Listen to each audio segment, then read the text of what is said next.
खुलुमबाय मानगोनां नोंथांमोन बयखौबो देग्लायनि क'क्राझार जिल्ला दुलाराय बर' फरायसा आफादनि 54थि बोसोरसालिया जथुम्मा आरो सालाकाथि दख'रा बर' फरायसा आफादनि 13थि बोसोरसालिया जथुम्माया फैगौ डिसेम्बर दाननि 9-11 खालाराव गाजा गोमजायै खुंफुंनो थाखाय थाग थियारि जाबाय। बेनि थाखायनो बयखौबो बे जथुम्मायाव लैहोर लैहोर फैनानै जथुम्माखौ मेहेरगोनां खालामनो गुरैयै खावलायहरो।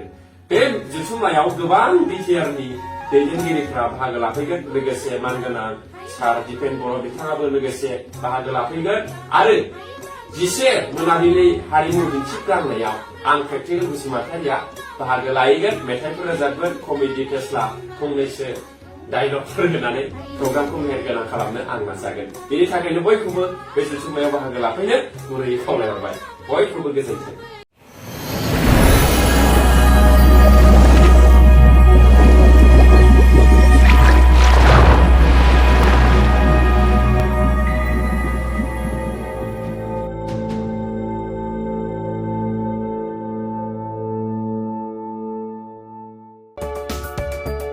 नोंथाङा गोबां रां आरजिनो गोसो जादों नामा?